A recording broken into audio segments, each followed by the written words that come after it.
This is my attempt number 2 at this one. I bought myself pop a few minutes, like came on with it about 20 minutes ago. It's not cold yet, so what I'm drinking is this. This is Perrier, basically club soda. It's lime flavored. Tastes like death. No calories because there's no flavor.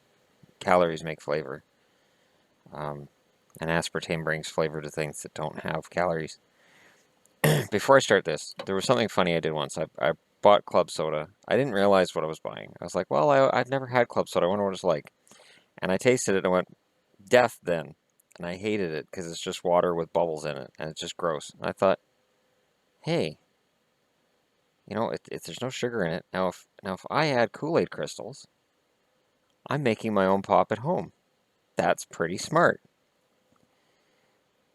This was before the internet. This is 20 years ago.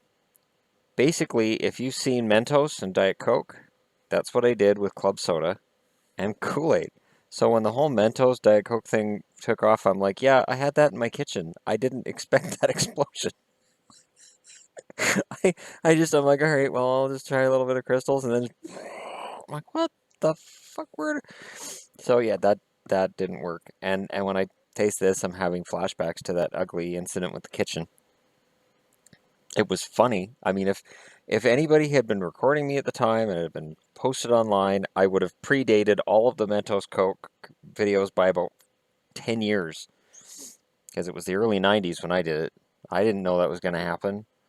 I just thought, well, I'll just add Kool-Aid crystals. Because this was at a time when you could go to Save on Foods, still had this. You could make your own pop. So you could go up and you could make your own flavors. You could do whatever you wanted. I miss those days a lot. I miss Pick a Pop. Yeah, I'm dating myself. Whatever. Get over yourselves. Anyways, today I went out and I bought this. This is my 4th hockey magazine and my final hockey magazine. The official NHL one is out there, but as I stated in a previous video, I got last year's official NHL one, and it's a disaster. There's too many stats that are just there to have a pretty pinwheel with stats on it, and there's not enough analysis anymore. And I love my analysis. And this magazine differs in terms of their standings predictions as well. They have Tampa winning the Cup over San Jose in the final. So Tampa officially will not win the Stanley Cup. All 3 magazines picked Tampa Bay to win the Stanley Cup. It will not happen. It won't. And then just to cover their asses, they have keep an eye on Washington, Chicago, LA, Dallas, St. Louis. So if any of those teams win the Cup, next year they can say, we did tell you to keep an eye on them. Sorry you bet on Tampa, but we did tell you to keep an eye on these other teams. Their division finishes, they predict Tampa, Florida, Montreal, Detroit are going to make the playoffs out of the Atlantic, followed by Boston, Ottawa, Buffalo, Toronto. In the Metro, they predict Washington is going to win the division, followed by Pittsburgh, Rangers, and the Islanders, who will all make the playoffs. Missing the playoffs will be Columbus, Philly, Carolina, New Jersey. Something tells me New Jersey doesn't finish 8th in that division this year. Something tells me that this is the year that we officially see Corey Schneider become a miracle worker of sorts. It doesn't look that bad. And then I get on the camera and it's like, no, it looks like my cat slept on this hat for about a day and a half. Even though this hat has actually been put up and put away for quite a while. At some point, I'm going to have to sit down with my hats and tell you people, there are certain hats I have this problem with and certain ones I don't. And there's certain brands of hats that I'm learning not to order or buy for this exact reason. Because you can pick at them and you can use a hairbrush whenever you want, and then 10 minutes later you look and you go, okay, where did it all come from? Okay, in the West, they're picking Dallas, Chicago, St. Louis, Nashville to make the playoffs. In the Central, missing Winnipeg, Minnesota, Colorado. Pacific, they're picking San Jose, Anaheim, LA, and Edmonton. And out, they say, are Arizona, Calgary, and Vancouver. You can see by the look on my face the ones I don't agree with. But this magazine is a good magazine. Now, so the question becomes, which one would I recommend if you can only buy one? So if you can only buy one, and you're a hockey pool guy, you have a choice. These two are both going to be useful for you with hockey pools. This one will show you the last 3 years of production and a projection of how they're going to do.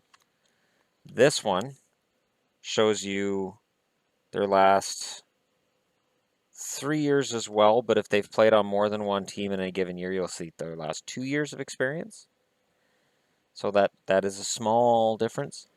This one also has the projections of where the teams are going to go, and it'll have projections of who the breakthrough players are going to be, rookies to watch. This one has top 10 prospects for each team.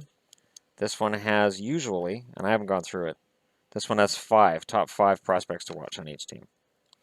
So this one, you're going to have a prettier magazine. This one, you're going to get more detail.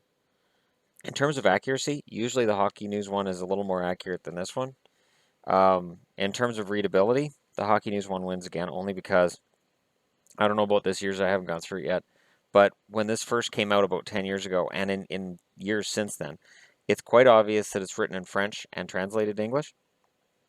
It's translated well, but every now and then there's a word you'll look at and go, that's in French, and it probably shouldn't be. And so that's just one of those things you look at. Now, if you're south of the border, I don't think you have access to that Pooler's Guide I just bought. I don't think that's available in the US. I think it's only in Canada. So Sports Forecaster comes in there. Now, Sports Forecaster, their predictions are usually a little off. And, before I leave this one behind, the thing that leaves these predictions off, and I'm going to look and see if they did it again this year. They do it every year. Yeah. When they do their projections, they project everybody to 82 games. So they just project it as if nobody's going to miss a game, and this is how many points they would score over a full season. This one in its projections will actually say this guy probably misses 15, 20 games. Here's how we project they'll do. It's a small difference, but it's a difference.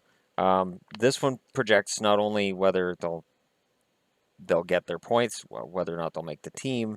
This one is, I would say the accuracy is highest with Hockey News. But if you're in the US, you're not going to have access to the Pooler's Guide. This is going to be your other option.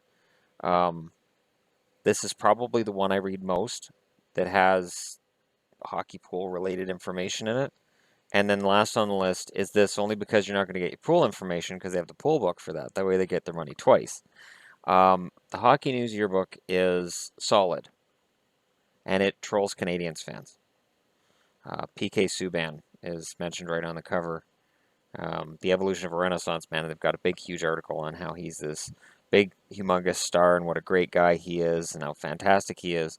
So if you want to get angry, and you're a Montreal fan, that might be the one for you. Also, this one does predict trophy winners.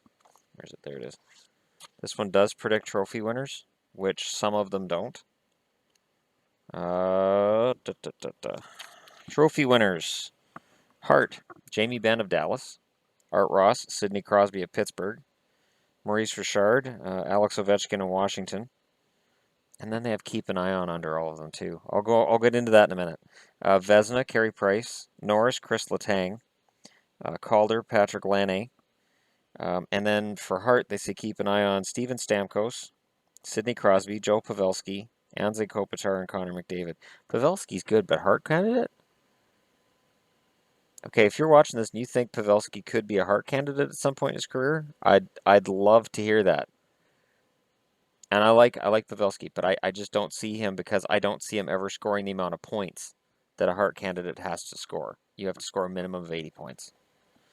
Art Ross Trophy, they say keep an eye on Patrick Kane, Jamie Benn, and Connor McDavid.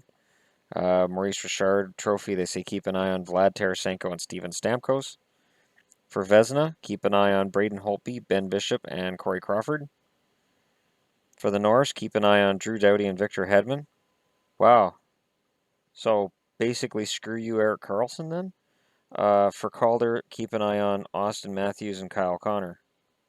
Wow, keep an eye on. They don't even mention Erik Karlsson. That's kind of a prick move. In terms of photography, because for some people the pictures are going to be important, I have to say this one, the Pooler's Guide, the pictures are usually really fantastic. The only drawback is that because the pictures are fantastic, you only get 2 pages for each team. So you're going to get your team preview and review on the same facing pages, and player outlooks are going to be squashed. Now, where they make up for it is they do have a large list of scoring leaders.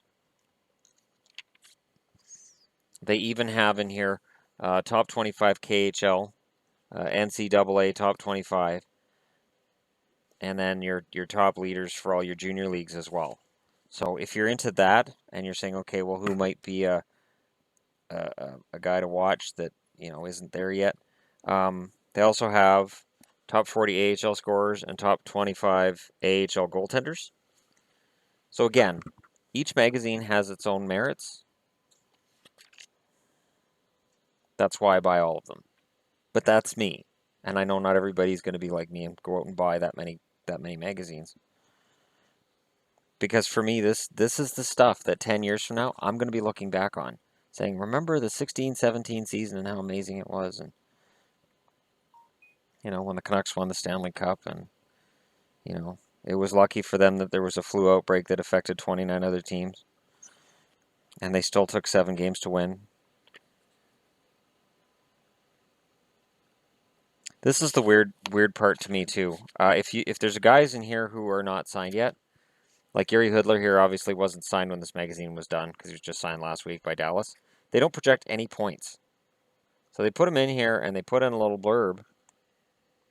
The blurb is his birth date, and they'll put in how many points he had before and after the All-Star break, and that can be key. But they don't actually project points for him. So he's just a placeholder. They project 82 games, but no points.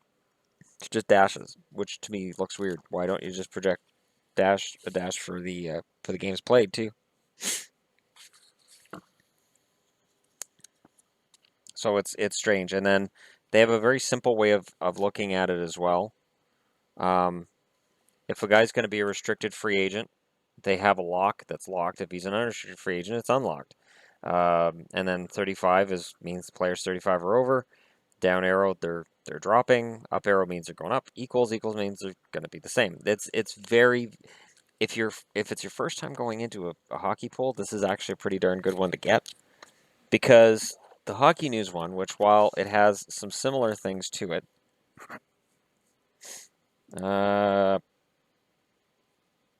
it used to have UFA on it. The one thing the Hockey News has, you've got their cap hit, you've got the 3 years. It's not as pretty as the other one. It's got the playoffs and the projections on the right-hand side.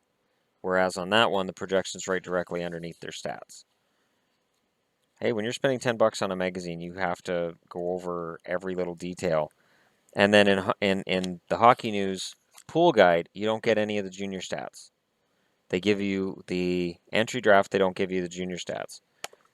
Now, this one gives you full junior stats. So if you want to see junior stats of beyond just the top 25 of each league that this magazine gives you, this one gives you the full stats for every major junior league there is.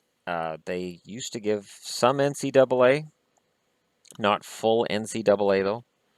So if you're looking for full NCAA stats, there's one that's released in the U.S. that I don't think is released in Canada. I think the Sporting News gave full NCAA, but I haven't seen a hockey or a Sporting News one up here in a long time. I don't even know if they do it anymore. This also has ECHL, North American League. It does have all the college stuff in here, but it doesn't include the scoring stats for the NCAA. It has the top 35 scorers for KHL, the top 5 goaltenders. So you only get 5 goaltenders, not the 25 the other one gives you. If you're a schedule fanatic, and I am obviously, you get your full schedule here. This sports forecaster will give you a schedule, but if you try to read that schedule for each team, you're probably going to have a seizure. And they used to have the schedule actually in the team pages, but I don't think they do with the sports forecaster anymore. Yeah, they don't. They used to. In this one, do they still show the team's schedule? They do. So, again, if you're just looking for the Bruins schedule, it's right there. Right next to Tuukka Rask's picture. That's their full schedule, home and away. Nice and handy, so if you don't feel like going through this one at the back and going through every team and you just want to see your team, then you go through that one. Now, in terms of schedules, this one, the Pooler's Guide, I don't think has the schedule in it, because 2 pages for each team means it won't be there. And no, they don't. It's not in here. 2016-17. This is an interesting thing. They have the best prospects for the draft for keeper pools, and of course, keeper hockey pools basically mean you keep the same players from year to year to year. So if you draft one of these guys, he's yours right through the end of time. If you want to keep him that way, at least till he retires, he's yours. Keeper pools are very interesting to me. I've never been in one. They're an interesting idea. The idea of keeping the same guys, the same teams from year to year to year. And then they've got an interesting picture at the back of Carey Price, and they show all of his career stats. They also have youngest goaltenders in the NHL in 15-16. There's a top 5 list here. Like, they all have little lists and little things that are cool about them. In terms of if you want to look at a season preview and the most in-depth season preview you're going to get, your best bet is still the Hockey News Yearbook. It's not as in-depth as it used to be. It really isn't. In terms of information, they've squashed a lot of it down. And I think a lot of what happens with these magazines now is that there's so much of it available online, and they know that. So they just stick with the stats. They try to tell you something you probably don't know if you're not a stat hog. They try to give you... They try to give you information you're not necessarily going to see on one of the main hockey poll websites, but it's tough. It's a matter of personal preference when it comes to buying those magazines. If I could only buy one, I'd buy the Hockey News one. That's not the hockey pool, the pool guide, because I can read stats and figure out who I think is going to do better next year. But if I didn't know hockey very well, I would probably go with the Hockey News again, but I'd use the pool guide. So if I was joining a hockey pool and I want to know what I was doing, if I want something that looks really pretty, and I don't necessarily mind losing a little bit of information both in terms of scoring and a season preview, I'd go with the Pooler's Guide that I just bought today with Louis Eriksson on the cover.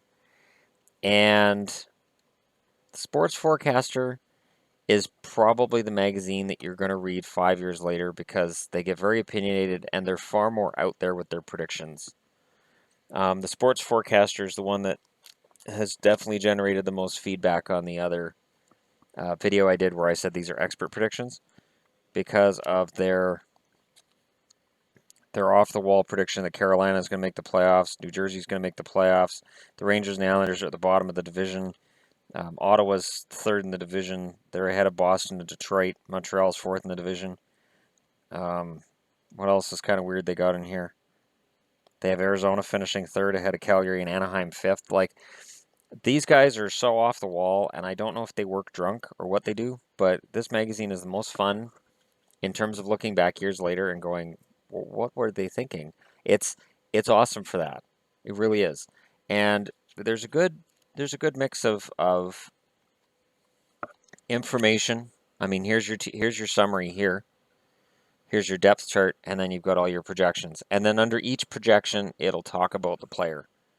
So it'll, let me just grab one at random. Ryan Callahan, he had 28 points in 73 games. They project he's going to have 24 in 55 games. So that's the injury thing I'm talking about here. The heart and soul winger saw his production drop like a microphone at a comedy festival last season. Callahan missed 4 more games in 15-16 than the previous season, scoring 14 fewer goals and accumulating 26 less points. Ouch, with an exclamation mark. It was clearly due to a hip issue that eventually sent the gritty veteran under the knife in the off-season. So there's Callahan there. Now let's just take a look at what the Hockey News in here says about Callahan. I'm just doing like I said, this is just a random guy, and we'll compare the 3 magazines and what they say. Callahan gets nothing in here. He's not even projected to do anything, so the Hockey News won't tell you anything. You go looking for Ryan Callahan, he's not listed in the top 400. So since he's not in the top 400, he doesn't get any kind of a prediction. Let's see if this book says anything about Callahan at all.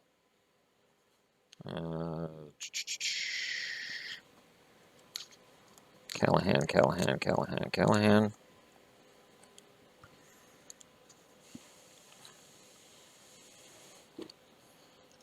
Come on, where's Callahan?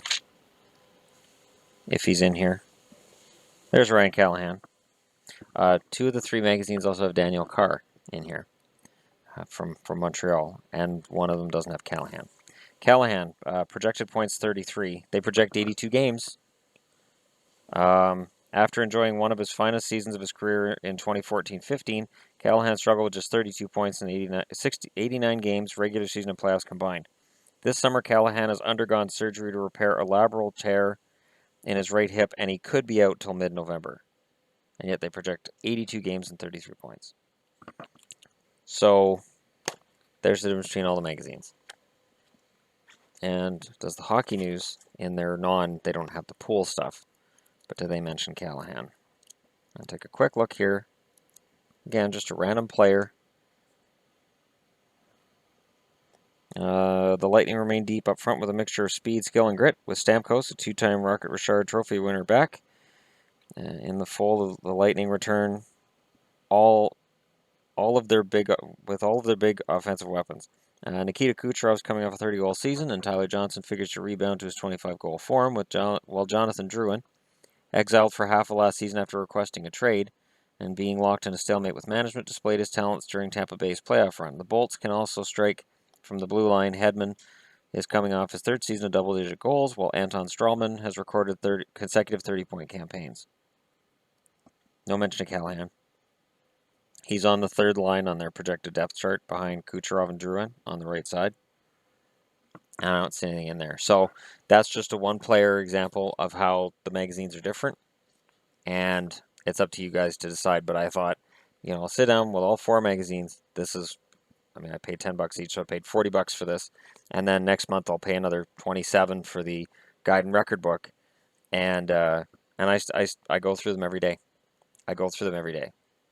So people talk about hockey knowledge. It's just a matter of I just go through these magazines every day. And I've got the new magazines now. So when I get something screwed up going into next year, it's usually because I haven't studied these magazines enough. So we'll see. It's going to be an interesting season, definitely. I'm very excited about what's going to happen this year. I think it's going to be fun. Anyways, so that's comparing 4 different magazines. For those of you who may be looking at buying one and saying, well, I don't want to buy 4 hockey magazines. He's crazy. I'm not buying 4. I want 1. Well, hopefully at the end of this video now you have a better idea of which one you would want to buy of the 4. Or which 2, or whether or not you'd want to buy all 4. So anyways, thanks for watching, and I'll talk to you again later.